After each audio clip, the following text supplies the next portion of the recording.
Hey, future editor Carrington here, coming to you, or actually to you, it'd be normal, but I just wanted to first, before the video starts, first I would like to apologize to Connor and also to you. So today's guest is Connor, and he did an interview with me, and it went great. We had a great time. It went fantastic. So why am I apologizing? His audio is a little off, so I apologize. I had the whole setup on my end, on the recording end. It was set up for streaming on OBS, not for interviews, which I have a separate thing all set up for. So, yeah, I did not check the levels before recording, and so yeah, his audio is going to come in a little softer than what it should be. So I apologize first to Connor Rush. We had a great conversation, and he's great to have. He's always great to have. And I'm gonna apologize to you, the listener or watcher, depending on how you're consuming this. So yeah, that's why the two audio levels are very jarring. We did this interview last week, and it should have been a cut and dry type of editing type situation, but unfortunately, it is not. I tried to mess with the audio levels, so you might hear it kind of jarring in some places. So I apologize. Um, Also, the interview came out a little bit later than I wanted to because I tried to fix it and I could not fix it. So towards the end of the interview, Connor mentions how he is releasing something on Friday because we did the interview on like a Wednesday, I believe, last week. Um, yeah, his new single's out. Go check it out. It's great. It's fantastic. Again, I've listened to the album several times and we'll definitely be consuming it again, even before it's even officially released. So, yeah, if you have anything else, why am I saying this? I don't know. You have nothing else, obviously, except to listen or to watch it. I have nothing else because I got what I knew to get out. So please enjoy, and as always, have a rad day.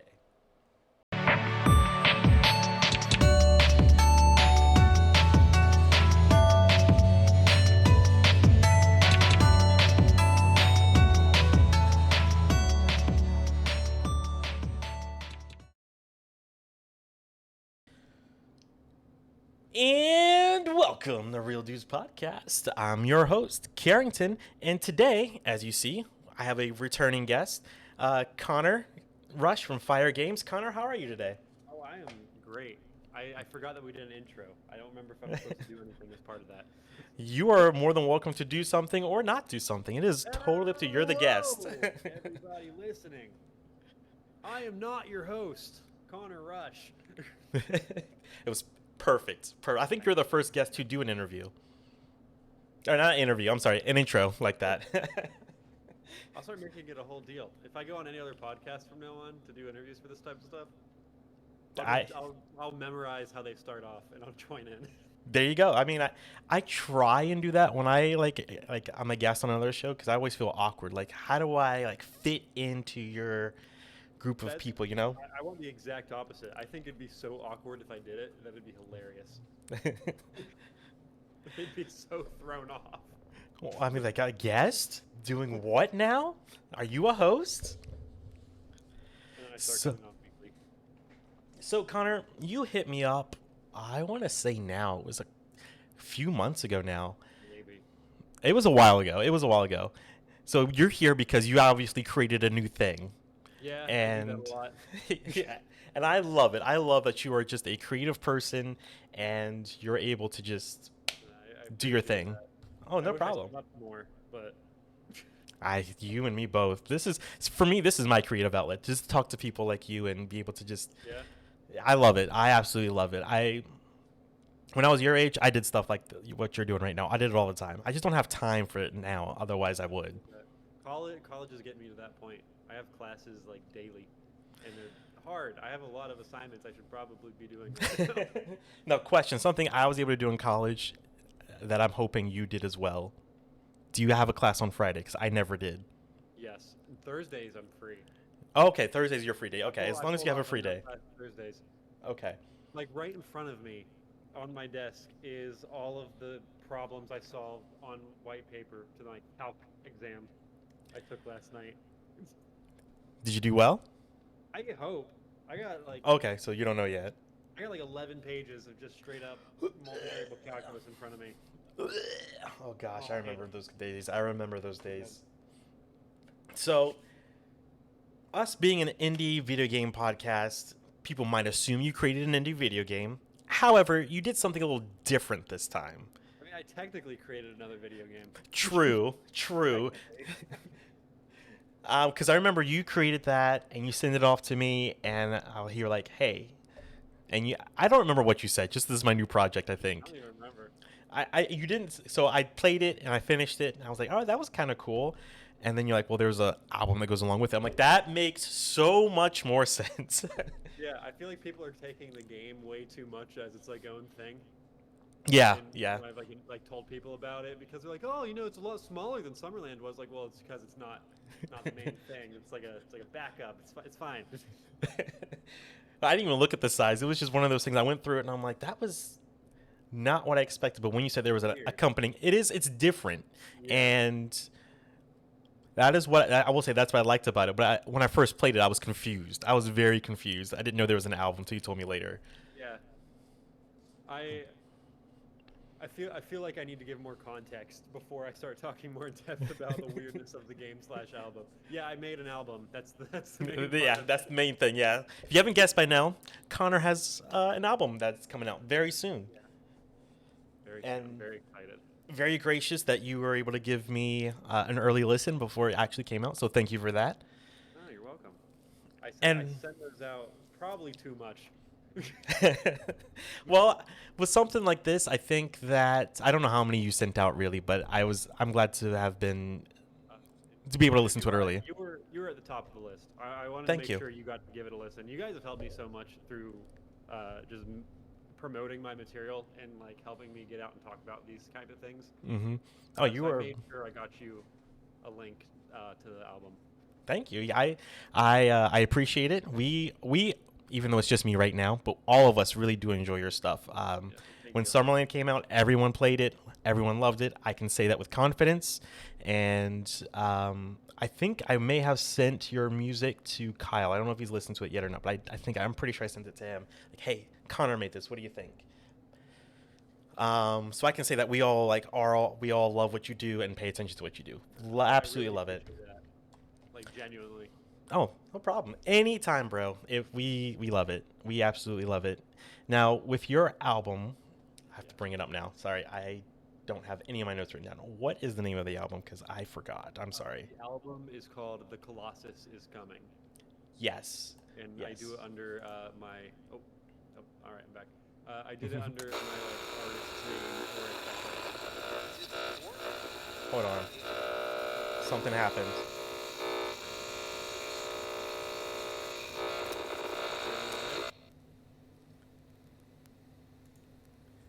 I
Colossus is coming. I release it under my band, Auric Echoes, which not a very search engine friendly name, I'll say. So we've talked about this before, but where does that name come from? So it's when I was like first starting to like record music, I had like no one in my family that was a musician. Mm-hmm. No one that I could like talk to about like technicality in music or guitar or whatever, except my stepdad's a stepdad. Um, his name's Floyd, awesome guy. He plays guitar, and I know that anytime I'd go to like a family gathering or anything, uh, I felt a little like out of place because it's not like a group that I generally like super get along with, and I can't really talk about much. But Floyd was here, and he talked guitar, and he liked music, and he loved the fact that I was recording music. So he one day, I think it was like Thanksgiving, decided to pull out his old yearbook from when he was in high school. And this is like 50s, 60s, and flips to a page where it's him playing in a band, and it was like old school, like you've seen Back to the Future, right? Mm-hmm. Mm-hmm. You know the band that was playing that had like all the suits and like the big Oh, guitars. yeah. And he was in one of those, That is and awesome. and they were called the Golden Echoes Band. And I was originally gonna just steal that and be like, oh, I'll call myself Golden Echoes, and it was stolen by some like Alabama church choir or something like that. Gotcha. And I was Gotcha. like, oh, what's another word? And Auric is a synonym for golden, so I just went with Gotcha. that. And Auric Echoes was born. Very nice. Auric Echoes was, and from what you said previously, just in case people haven't listened to your previous interviews, Auric Echoes is kind of like your music outlet that you have, correct? Yeah, I do it in like a Tame Impala format or like Mm-hmm. 9 Inch Nails, how it's kind of just one dude. Yep. But he's it's like him just making all the music, and I really like that for some reason. I can't explain why, but I like going under like a band name. I think it Mm-hmm. gives some sort of like legitimacy, and it seems cooler. I like it better than just saying, "Oh, Connor Rush album." Auric Mm-hmm. Echo sounds a lot cooler than Connor Rush. I have to agree. I might be a little biased, but especially with someone like Nine Inch Nails, like, yeah, it might be a little biased, but yeah, I can agree. 9 Inch Nails. That Trent one went Reznor is a viral. beast. Dude Oh, is a I know. beast. I think it's hilarious that he's the guy that made the Downward Spiral, and now he's doing Disney soundtracks. He does what he wants. I mean, he certainly earned it. Yeah, no, and it's good soundtrack work. Yeah. Have you Oh seen yeah. Have I seen what? Soul? Yes, and I Yeah. absolutely love that movie. Yeah, no, his like electronic stuff, and that's awesome. I didn't realize he was the composer for No, Soul. I think it's just him. It might be him and Okay. Atticus Ross. Is that the guy's name? I'll look it up later. But it's definitely Trent Reznor doing the electronic stuff for that movie soundtrack, and I thought that was awesome. I actually just watched that not too long ago because when I got the vaccine, I was this my second shot. Yeah, I was down for the count. So I'm like while I was in bed, I was searching for stuff. I'm like, I have not seen Soul yet, so I turned it on and absolutely loved it. Oh, it's so good. It's a very mature Pixar movie.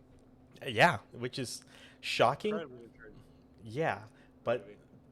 I've noticed that from them. Like, if you go back to some of their other movies as well, and you're just kind of like this, it just resonates for both like a younger audience and also an older audience as well. Yeah, but like this one felt like it was almost directly like it's talking to the parents in the theater. Yeah.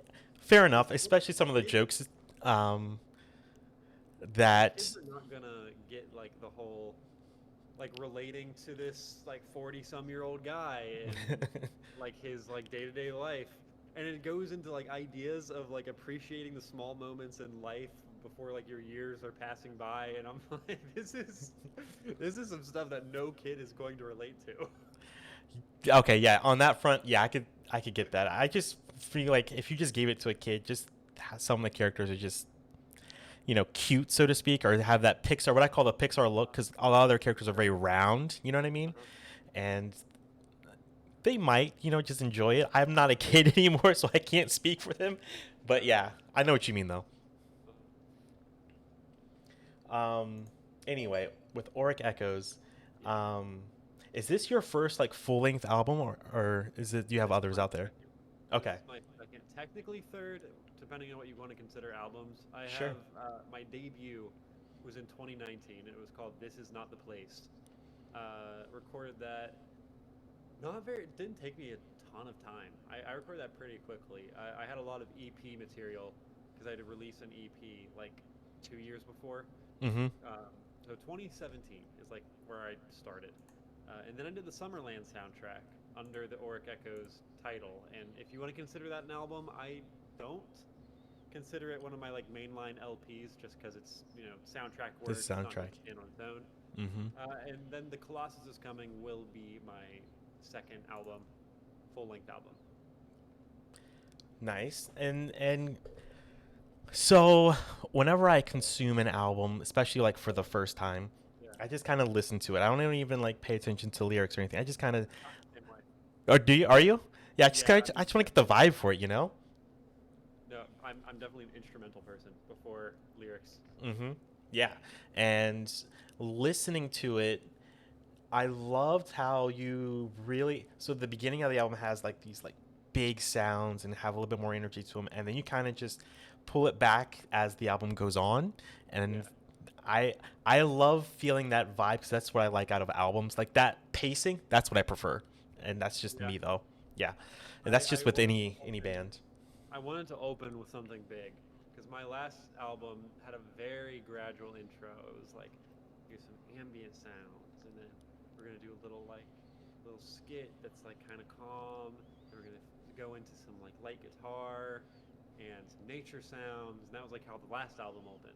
I'm like, Hmm. okay, let's not do that this time, and just like punch you in the face with a heavy guitar right off the bat.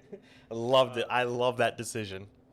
and I thought like I did want to start off with more energy this time around, and picking the order of songs did not come as easily as it did with the first album. I like sat and thought for a few days on what order I wanted these songs to be in, and if like the interludes that are there, where I wanted those to be, and if I even wanted to use them all.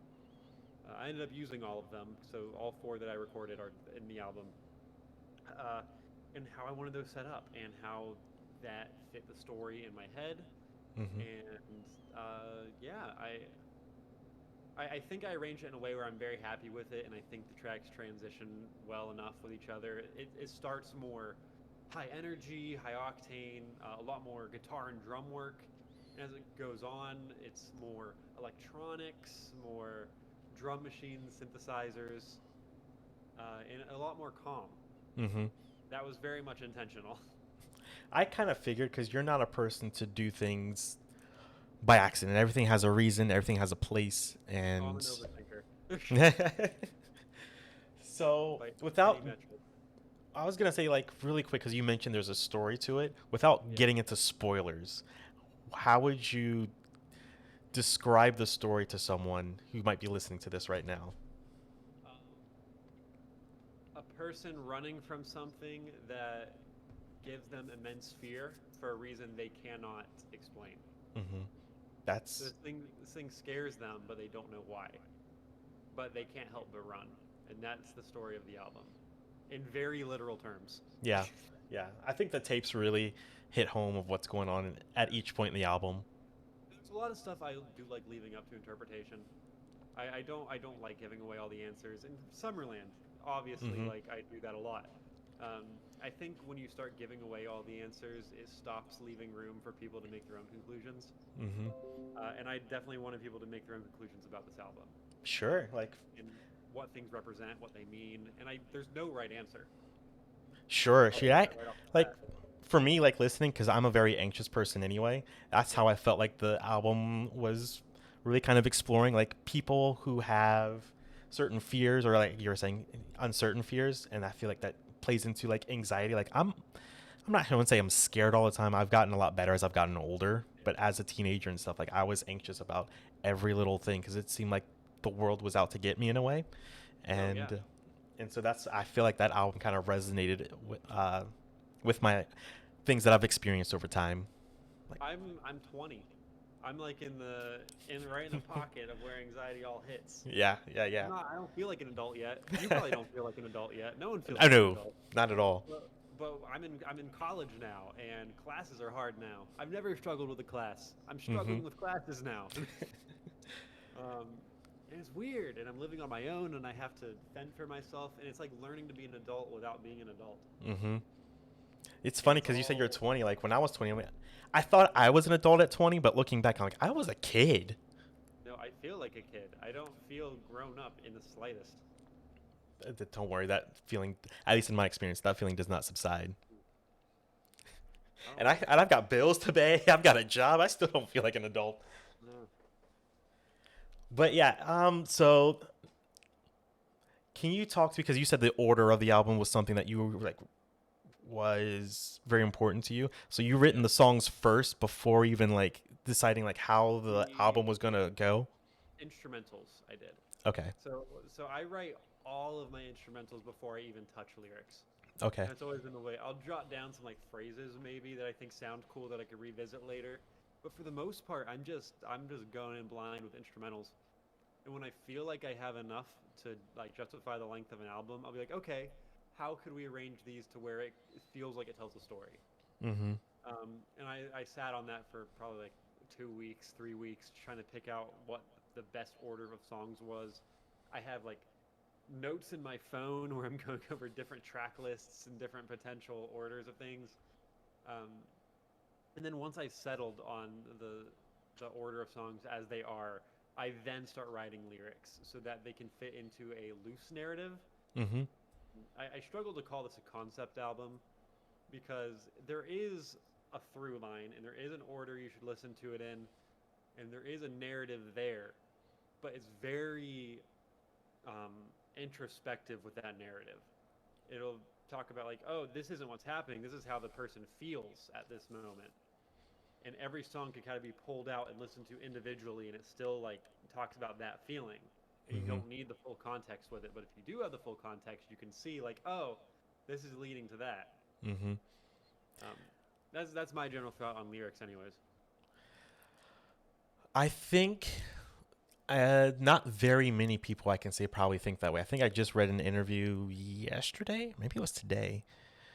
Kurt Cobain said something very similar. Like he was he wanted to work on the instrumentals for working on something like the Yeah, lyrics. So he thought the instrumentals were more important than lyrics. I 100% agree. I know that that REM did the same thing Mm-hmm. because they had like one song where they wrote the lyrics first, and Michael Stipe talked about it, and he was like, it was so weird, like I didn't like it. Um, I know that Nirvana was like that though. I wouldn't have expected that. I'm pretty sure I could. I mean, I was busy. I should have been busy with work, but it was Kurt just one of Cobain was those things. definitely he was definitely a lyricist type. I feel like. Absolutely. So when I first saw that, I'm like, really? Because it was. So Dave Grohl came out with a book, and he was talking about Kurt Cobain, and that was one of the quotes that he mentioned. Kurt said, Have you seen all the stuff with like the Nirvana baby? "Yeah, That's wild. it is wild to me as well, but it also is just like when I read an interview, like I did it because I had this art project, and Dave Grohl didn't get back to me. Yeah, I'm like, he's like he hasn't had a problem with it in 30 years.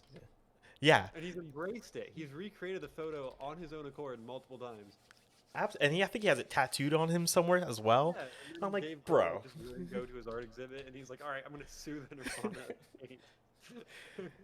And I'm like, the Foo Fighters just came out with an album, so he's working on a world tour right now. I'm like, bro, come on, at least be somewhat understanding. That's But funny though. what was I gonna say? So with the album, where did the idea come from to have a game to kind of like accompany along with it? Honestly, I was just like, what's something I could do that's different? Mm-hmm. What's something I could do that's wild? And not to bring up like Nine Inch Nails again, they had what's their album? I'm gonna look it up on Spotify real quick just because it's gonna kill me if I don't find out. Sure. But they had a album where they released an ARG with it, about something like with the Null Corporation, and you like found links to stuff in the music. And I like that idea of like bringing this real world component to the album. And I'm not doing that exactly. Year Zero, that was the album. Okay.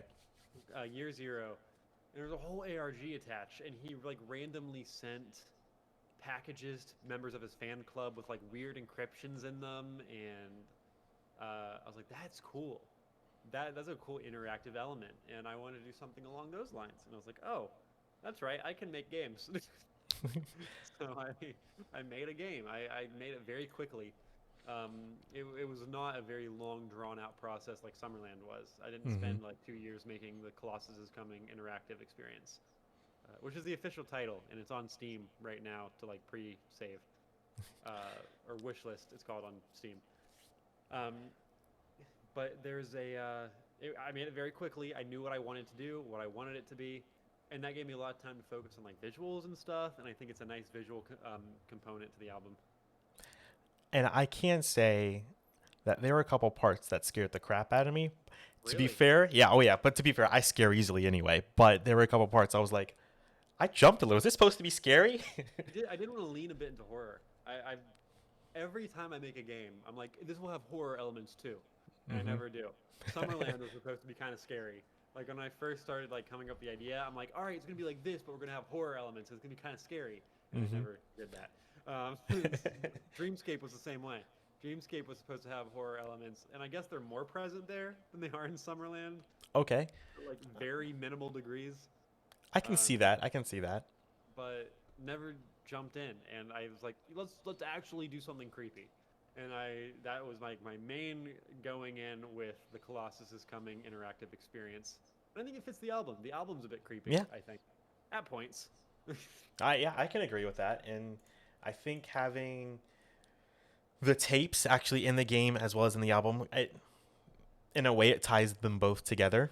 Yeah, So that way you know that they're tied together. Because otherwise, unless you would have told me, probably would have never guessed. yeah. I don't know what to say exactly in terms of like the narrative of it because I don't think Mm-hmm. there is a set narrative Sure. of this album and game.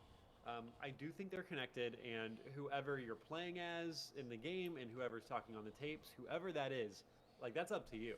You can decide who that is and what it means being that person. But I think they are connected, and I would love for people to come up with interpretations on it. I I mean, think I. obviously, it's me like talking on the tape. Yeah. That's my voice acting, but But I was gonna say how the community you have built seems to be very pumped up and ready for this. I So hope it'll be excited to see what they think. the community is a lot smaller this time around. I feel like the Summerland crowd has died down a little bit. So now I'm stuck with like the dedicated FYRE Games crowd, and they Fair seem enough. very excited about it. I'm very happy that they're sticking around for a weirder project. This is more of an art piece than anything. It's an album, and the game is barely a game. I think it's more of like an art show. I was gonna say And I feel like it's literally an experience. Like once you if you go through it and if you feel something great, if you don't, definitely listen to the album. Like it's just one of those things. It's an experience. so I have a pet peeve when it comes to like big AAA type games.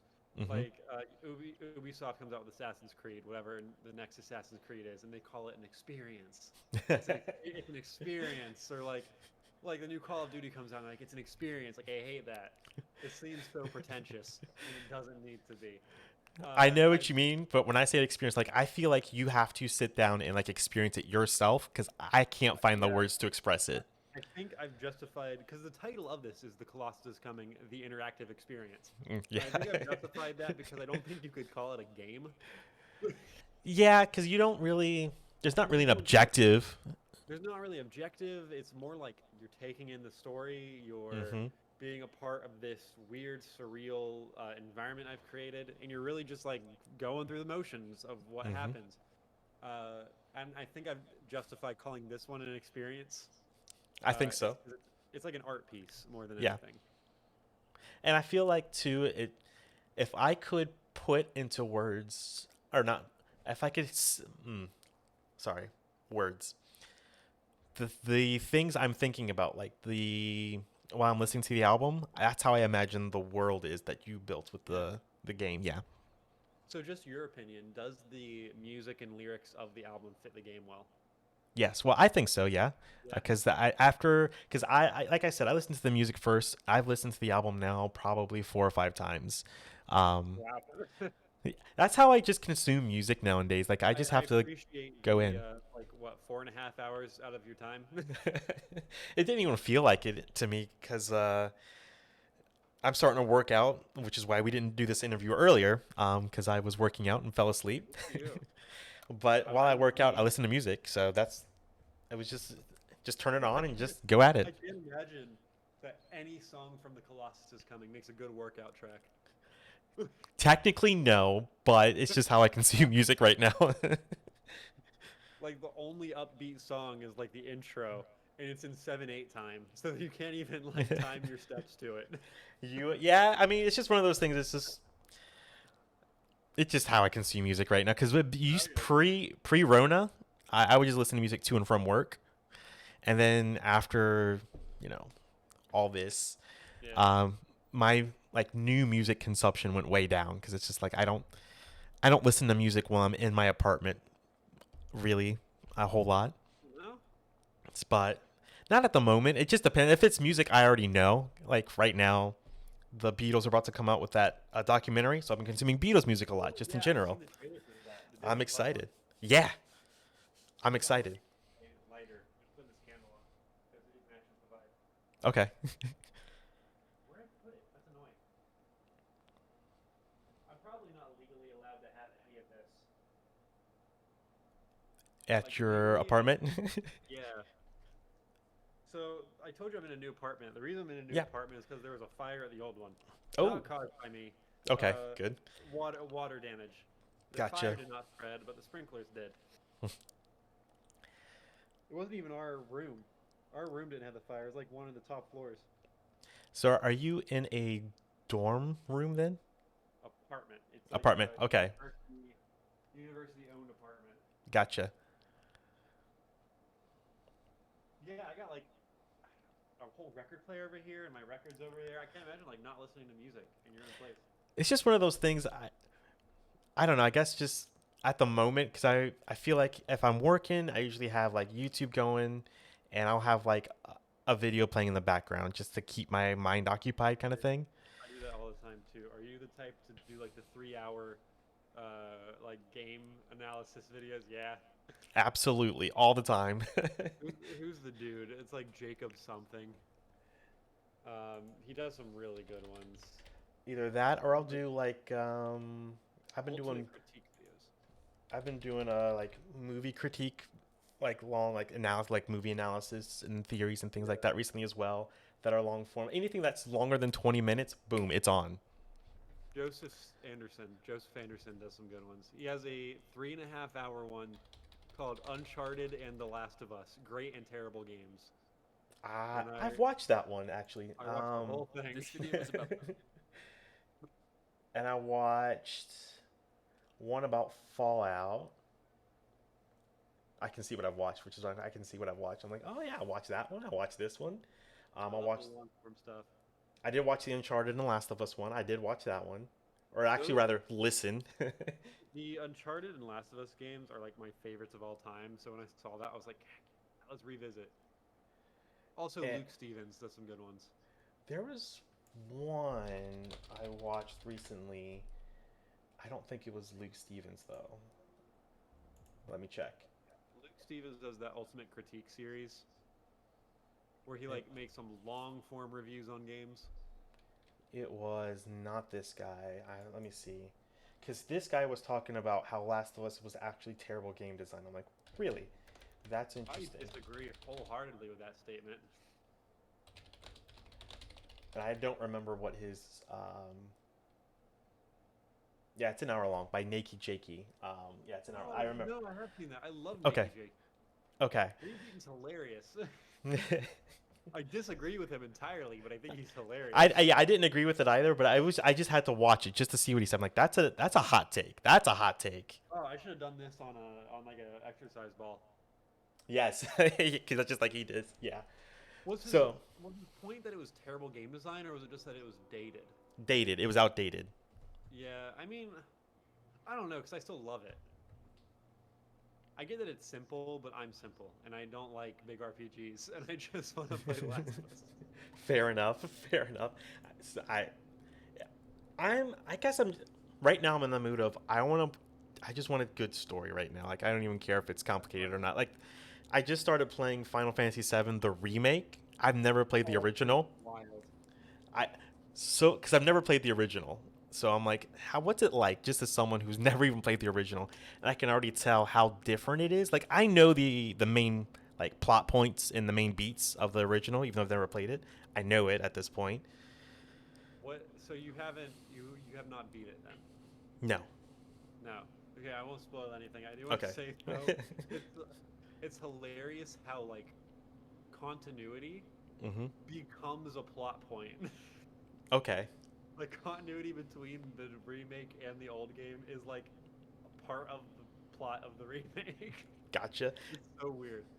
The one thing playing through it, I'm like, there are certain beats in the remake. I'm like, there's no way this is in the original, just because of technology. And I'm like, Yeah, there's no, everything's like totally different. okay. It's not Now, even a remake, really. okay, that's what I was confused of. But I was wondering if some of like the commentary that's in the remake is it in the original? I've not played the original and I've not played the remake, so Okay. Okay. I just care little enough to where I was like, okay, let's spoil it and see what happens. Sure. Okay. Um, but like I know that like certain characters like live and die differently in the original and the remake. Okay. I don't know which characters off the top of my head, so I'm not like spoiling it or anything. But like, Sure. I know there's some characters that die in the original. I've heard that don't in the remake, Okay. like vice Okay. versa. Interesting. We'll see. Because once I get through it, then I'll go back and play the original. Because I do own it. I just never played it. I have it on PS3. Like I bought like the emulation on the PS3, official Gotcha. emulation, whatever. I have it on Steam, so I guess I have an official PC port of it. What a good Um, game. I do want to get into something that we disagreed with earlier Okay. in our DMs back and forth, because because I said the dance reminded me of like a Dave Grohl esque type of track. Oh, yeah, the song to dance. Mm-hmm. I don't know. Dave Grohl track. Are you talking about like Mm-hmm. the 30-minute one he did? Yeah, yeah, basically, yeah.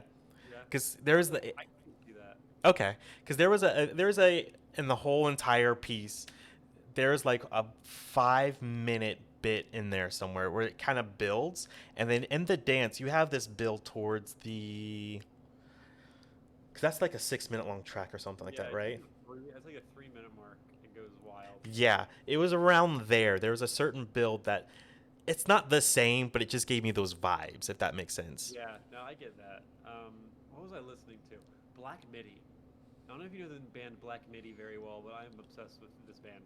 Uh, and they release albums that'll have like a 2 minute song and then like a Hmm. 9 minute song. I Some of their longer ones are very progressive, and they're like, here's section one, section two, section three, very Bohemian Rhapsody like. Hmm. I was like, I want to do that, so I just had a bunch of different sections in my head. I kind of glued them together, and I'm like, this is gonna sound cool, and I think it did. I think it did. I really enjoyed the track. It's one of my if I that's one of my favorite ones is the dance absolutely because it's just the way it flows Yeah, and there's different well I guess you said it's like Bohemian Rhapsody, it's got different vibes to it depending on which part of the track you're in. that was one of the ones I was most worried about because I feel like because it was in separate sections and not like verse chorus, it Hmm. would be very disjointed. And given that some of these sections are so different, um, but I think I transitioned them well enough that it works. I think so as well, especially coming from It's Coming where it's this big loud like punch in your face kind of thing. The dance is a good transition I think to the rest of the album and how it's gonna Still how it some goes. punch you in the face parts in the dance. Hmm. Yeah. To be clear, there is a part in that song that is just noise. Hmm. Yeah. For like a good 10 seconds, that's just noise. Um, um Yeah, and then I really liked the last track as well. It's here. I think it's very important to end on a very like important note as far as like cuz I think a really good way to make an album, you start big and you end with something that makes someone want to go back and listen to it again. And I think It's Here I does that. wanted I thought it'd be kind of funny, not just funny, but like a cool, I would say like literary device. I don't know the proper term for like an album, uh, but if I linked these songs together, the opener and the closer, by title, like "It's Coming, It's Here," and then made the songs like polar opposites. Hmm. Like these songs could not be any different in terms of like style, instrumentation, lyrical themes. They are total opposites. And I think there's like a cinematic quality to that. It's like the opposite of looping back around. Or like in a way, it's like poetry in a way too. And like the meanings of the songs, I think are totally different. Um, and they relate to the same thing, but Hmm. just totally different perspectives. It's here closes off a narrative in a way that does not close off the literal narrative. I leave the literal narrative very up to interpretation, but the Hmm. feelings around it are pretty set by "It's here." I don't know if you got the same vibe from that. I would, like I said, I meant to re-listen to it before this because I haven't listened to it in about a month or so, so I don't remember. So and I apologize. And it's fine if you get something totally different. My lyrics are very odd. I try to write in very cryptic language that's very like metaphorical and vague because I think it allows the listener to project themselves onto the music more than it would if I were just telling a story, like Hmm. literally. Now that I did get, because I'm like, it, because when I started listening to the lyrics, it took me. I'm like, I did. That's something I did notice, and I can say that for certainly how metaphorical and cryptic the lyrics were, and it made me start thinking about like each track and um, how the names are like very important. Like they're very important to go along with the track. It's not just like a name. Like, oh hey, yeah, that's just agape. It's just what it is. Yeah, a lot of the song titles don't even show up in the songs. And I think the titles are like very important in understanding the songs in a way. Mm-hmm. Like there'll be a song where it could be talking about anything, but the title will be like, "Oh, so it is this. It's this thing you're talking about." I do that a few times on the album, I think, maybe. I I'm pretty sure you do because, um, and I will say like I didn't put this as a track as my top three tracks that I gave you, but agape, I was just shocked that you. I don't know many people that know that word. I didn't, and I Okay. googled similes. I was trying to figure Gotcha. out a name for the song, and I was like, let's look up something like this, and that came up. I was like, oh, That that came up. sounds cool. If I remember, I think it's ancient Greek for love or something like that. But like Yeah, it a was the original name was very on the I don't even want to say it just because it's so stupid. The original name for the song was very on the nose and very like Tumblr-y edgy. gotcha, gotcha. I was like fake deep, and I was like, that's awful. I want to name this something else. Let's name it literally anything else. Well, I like agape, like just the word. I'm like, that's why I wanted to ask you about it because I'm like, not very many people know what that is. Mom thought it was a gape. That's definitely not the title. Definitely not that. I guess it's just coming from, I don't know, just the way my parents are and taught me. Like they taught me different things, and agape was one of them. Yeah. That might, if that's the case, that's probably a track you related to a bit. A I could bit, yeah. imagine. Because as soon as agape, I'm like, that's love. Like that's like a deep love that you have for someone. Not like doesn't even mean a partner. It's just the deep love you have for I someone. could. I'm trying to think of how much I want to go into the meanings of songs, like from my perspective, because I feel like if I talk about the meaning, it spoils it. I will say let's not, only because the album's not even out yet, and I No, don't want, and I December don't 5th. want, and you have a very dedicated fan base I that do. do listen when I drop stuff with you in it. So, Man, how's it for now? We'll do another interview, and then you can kind of just go a little bit more deeper into that. How's that? I Later. got you. I can do that. We interview part two. Yeah. I Okay. Yeah. can because I don't feel bad like talking about how I interpret the meaning of songs, but the Sure. songs also don't exist to anyone else yet. um, I'm never gonna say this is what the song means. I That's think not that's something fair. I ever plan to do because I think that ruins it. I'll tell people like what was going through my head when I wrote it, and like what it kind of means to me. Mm-hmm. But I don't even have like meanings for some of the lyrics in here. It seemed like it fit and it seemed right. Not everything on the album is like extremely thought out. Mm-hmm. Beck is an interesting lyricist that's like I he did an interview once where he talked about the meaning of his lyrics and he said something that like 25% of my lyrics don't mean anything. He has like some things he wants to say and then fills Mm-hmm. in some like lines that he likes the way they sound. I think And he, that's yeah. well, especially with someone like Beck. But even I'm glad you said that because I hate it when an artist says what it is. Because like, let's say I have my own interpretation of a song, right? Like, oh yeah, I feel like that song is about ABC, and then You're the artist, wrong. yeah, and then the artist comes back and goes, it's about XYZ. I'm like, what? How does that even correlate? You know what I No, mean? I never want to do that. I want everyone to come up with their own meaning for this album. That is a matter of getting people to listen to the album, Do hearing you it in people's hands, and being like, "Hey, I'd love to hear what you think this means." now when you drop it, will it just be on SoundCloud kind of thing, and then you're just gonna give out the link to people, or Oh, everything. okay, Spotify, Apple Music, all that. There are two tracks already out. okay, Um, it's coming and hypochondriasis. okay. I guess we could talk deeper about those if you wanted to, since they're already in the plane of existence. But Sure, let's start with It's Coming. It's big, it's loud. Um, with a very heavy guitar. when you so you already said that you wanted to start off kind of opposite from the last album, but was where did that song come from? What was you thinking when you wrote it?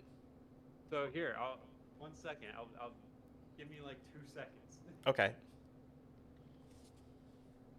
So immediately after recording the album, turn down the string is in a weird tuning.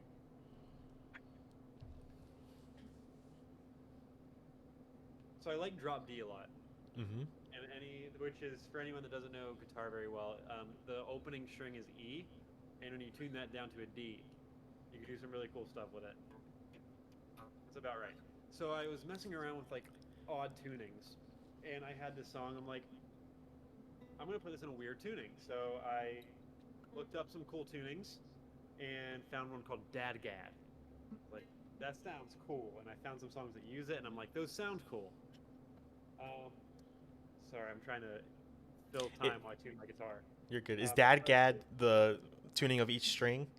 yeah, so I was like, all right, let's try that out, and I started messing around with it. Was able to do some cool stuff with it, and came up with the riff for the verses of "It's Coming." And this was immediately after I released the first album. I came up with it. So this is like 2 years in the making, this whole record. But I came up with like, and I realized that D string fit in really well as like a bass note. So I started messing around with strings and eventually came up with like the, and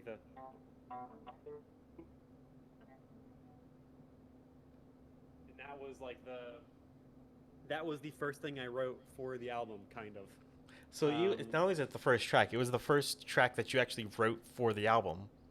Kind of. Okay. Because the first track I wrote for the album, technically, I'd say, is "It's Here," Okay. because that's like the first thing I ever wrote. Oh, okay. That I could trace back to like before I released the EP, like 2016. I wrote the main piano line to "It's Here" because I had this weird synth app on my iPhone. Mm-hmm. Like it wasn't in keys; it was in like shapes. And I Oh, remember making cool. a shape. I made a shape, and it made the melody of the piano for "It's Here." It was like do do do do do do when you did the weird shape, and I just moved that shape around, and that was "It's Here," and I remembered that like 3 4 years later, the exact shape I made, and I went in and found what those notes were and put it on piano. Okay, Yeah, that's impressive. That's pretty cool though. that was the main guitar riff for "It's Coming." I did like the. Then I was like, oh, the next two strings are the same interval, so I could just play the same thing down a string and do the like that. Mm-hmm. So that became the verses. And I was like, let's do a cool guitar riff thing because I listened to. How familiar are you with Radiohead? Not too familiar with Radiohead outside of their main like their big singles. Do you know their song Airbag? I do not. So they have a cool guitar. I'm going to turn back up to an E. They have a cool opening guitar riff. It opens up their album, OK Computer, with this Okay. awesome riff that's like the. That's not the note. I haven't played it in so long. Oh, I think that's it.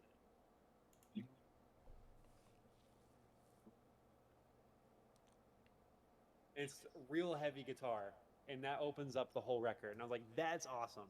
I want to do that. So I just started messing around with my D tuning, playing some notes and trying to figure out something that sounded cool. And I came up with like the.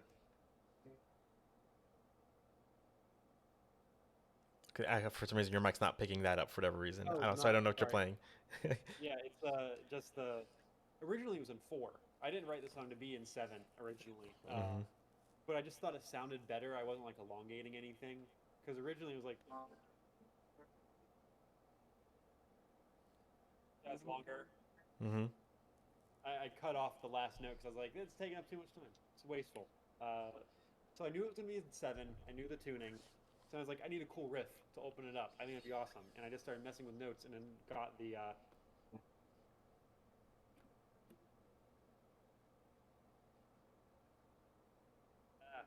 wrong notes.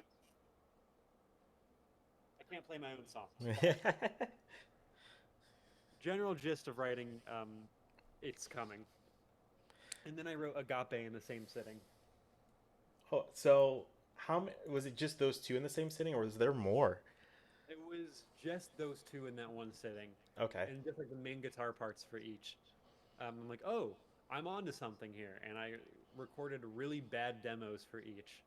Um, it's Coming was originally all acoustic guitar, and that was how I was gonna make it was just all acoustic. And I realized this is sucks.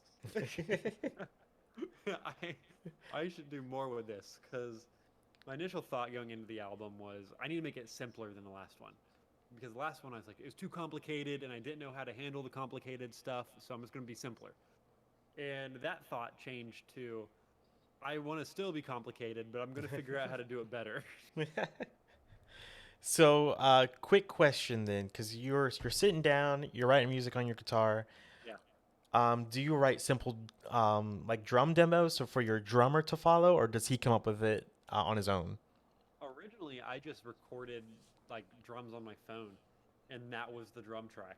Um, that's how I did It's Coming originally. I did like that. And my whole first album, that's what it was.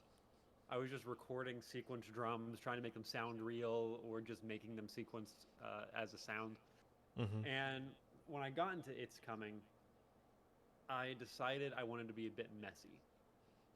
I've been listening to a lot of bands like Black Midi, Black Country New Road, The Drones. Black Midi's drummer, his name is Morgan Simpson, and he's slowly becoming one of my favorite drummers of all time. He is incredible at making stuff that sounds like nonsense. Hmm. Um, he does these drum fills that are like out of time and sound like he just messed up the part, but then he jumps right back into the rhythm like it was nothing.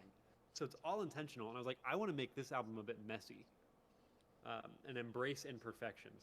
Hmm. So I can't do that with a sequence drum machine. I messaged my friend Jonah, who I met at a camp. It was like an arts camp. I was like, hey, we've never really recorded or anything together, but how would you feel about recording drums for this song I wrote? He was like, okay, I'll do it. And I sent him It's Coming. I did not record most of it. I recorded it with a metronome, but I did not arrange it with one. So Okay. the parts themselves are in time, but like stitching them together might not be because I wanted to have this like natural feel to it. It's not like specifically in one tempo, if that makes sense. Hmm. And I sent it to the drummer. He's like, "What tempo is this in?" I was like, "About 160, probably." Um, so he was like, "Oh, okay." So I think it was a bit of a new experience for him too.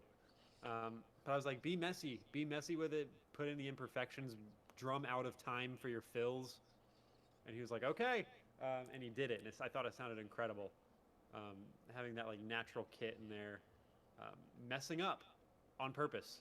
Hmm. And there are probably a few moments in there where you know what I'm talking about. Mm-hmm. Like it's like sounds kind of out of time and a little funky, and like that's on purpose. It's supposed to be a little chaotic. Same with the I vocals. I kind of figured it was supposed to be like that on purpose because at first, like when I'm first like listening to it for the first time, and I can remember it, and I was I was kind of confused by it at first, but then after repeat listens, like this is intentional. Like you can, I could tell it was just after repeat listens, but the first time it was, I loved it, but I'm like, there's something about this that feels off, and I just couldn't put my Yeah. finger on it. I remember my drummer showed it to his dad, and his dad was like, when it first started, he's like, the vocals sound off. And then it got into the next verses, and he's like, "Oh, I get it now." I think it's like just off enough to where you could like theoretically see it as being an accident, and then it gets to Hmm. the next verse, and it's so off, and you're like, "Oh, wait, it's on purpose." Because So sorry, uh, sorry, I didn't mean to interrupt you. I would say with it being messy, would it also be the hardest one to kind of just record as well? Not really, because I had the guitar there. Hmm. It was recording over the guitar, and as long as you kept time with the guitar, it was fine. Everything came together really well. It's been a lot of fun to practice. I got like an actual band together and we're playing it, and it's amazing. I love it. It's me, the drummer, and then I got a guy doing guitar, and it's a trio. Um, it's Very amazing. nice. So I are love. you guys performing right now, or are you still practicing before? We've gotten a total of 2 practices in, but Okay, being 2 practices, we have a staggering amount of stuff done. good. We play. They're both extremely good musicians. It's Jonah Henthorn doing drums and Jacob Noska playing guitar. And those aren't their like exclusive roles. Hmm. Like Jonah's like up playing keyboards over here, and he's got like weird stuff over here, and Jacob's like down on the floor like twisting pedals and like making weird sounds. They're both incredible, and they like totally get the vibe of the music. Good. And then I'm playing bass guitar, vocals, and wherever else I'm needed, really. But they pretty much got the rest covered. So could we expect Auric Echoes to be performing shortly, or is there still more Oh, I work to be hope. done? Okay. I very much hope so. Like within the month, Oh I wow, would. very quickly then. Yeah, 2 practices, and we've got 5 songs down, like show ready. Um, Whenever we played the first time, Jacob, our guitarist, who's in another local band called the Freelancers, um, he's the drummer for that band. Uh, I'm trying to think of the best way to like say this without being super convoluted. Jacob's the drummer for the Freelancers, and the Freelancers rhythm guitarist was there at our first practice, and we played "It's Coming." That was the first song we ever played together. For the first time, we played it, and the Freelancers guitarist, his name's Tyler, was like, "That was your first time playing that?" And we're like, "Yeah." He's like, "That sounded like it was like show ready." It's That's like awesome. okay. So we have 5 songs down. We're planning on getting like 5 more and then going and playing. Well, And let me like, know if I have the ability to. I'll come see you guys. yeah, how close are you to Morgantown?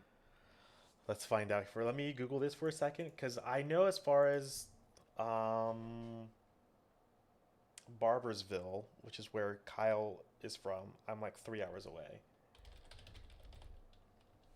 Because we'll probably be like pretty central to Morgantown. Okay.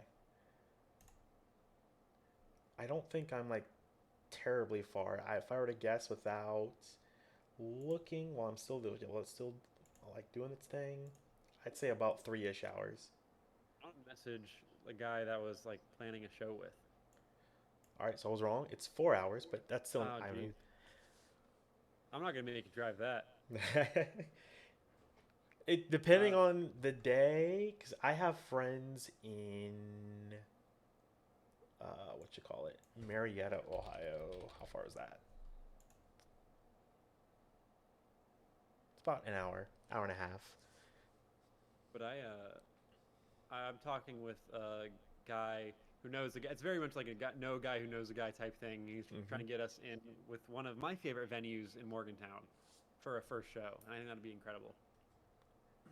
Where which is It's what's like the official name of it? I think it's called the Art Bar now. okay. Um, It was called Retrotique. And it was like this little antique store that sold like 80s and 90s pop culture stuff. So it wasn't like a normal antique store. They sold like troll dolls and like crazy art, and it was like real alternative stuff. Hmm. Doubled as a record store, and they also had like a little stage there, and they'd put on shows sometimes. Well, COVID hits, they moved their store all online, but they reopened the place as like just a venue, and they just host like shows there every week, and it's called the Art Bar, I think. And I'd love for that to be our first set. Well, Like a I little hope you stage get in the it, man. corner. It, I like to describe it. You ever played Guitar Hero? Oh, of course, yes. It looks like one of the bars that'd be in Guitar Hero. There's like stuff all over the walls, and it's like wild and crazy. It's a fun looking place. Those are the places I enjoy like going to when it comes to like seeing concerts, because not only does the venue have, you can tell it has like some history and some personality Oh to it, but yeah, a lot of times like the crowd and the bands are just, you can tell everyone there just enjoys music and they're there yeah. for It the looks like music. someone threw this place together because they love doing it. Hmm. Like the layout is like there's a stage in the corner of the whole room with a big open spot for like people to dance and like mess around, whatever. There's like couches sitting all over the place that you can just like sit down. They like sell drinks. Um, there's like mannequins everywhere. It's so weird. Mannequins dressed in like boas and sunglasses and stuff. So you're hoping within a month or so I hope. you should be ready and hopefully performing by then. Yeah. No, no, I really hope so. I Um, hope so too, man. I think for it's coming. It's coming as our show opener. 100%. I, I I was gonna say if you don't open with that, there's something wrong with you because that's the perfect show opener. Trying to think of a good closer. I wonder if you have opinions on like what of the album would be a good closing track. Because I don't want How? to do "It's Here," because "It's I Here" was, isn't like a show song. cause I was gonna say let me listen to it again and get back with you and with a concert in mind, because I will let you know because I don't know off the top of my head. Gotcha. I don't think we're playing like two of the songs from the album Because live. outside of all of them, so it's coming the dance, hypochondriasis. I think that's how you pronounce it, and Hypochondriasis. okay, hypochondriasis. Sorry, Yeah. and it's here are the four that I know what they sound like. Okay. Outside of those four, I'd have to listen to it again. Gotcha. But yeah, real long tangent there, but that's "It's Here." I mean, it's coming. um. Okay. Sure. How's this? For now, I'll wrap things up here for now because we're going over an hour and 10 minutes. I think is what the time is. Um. Time, man.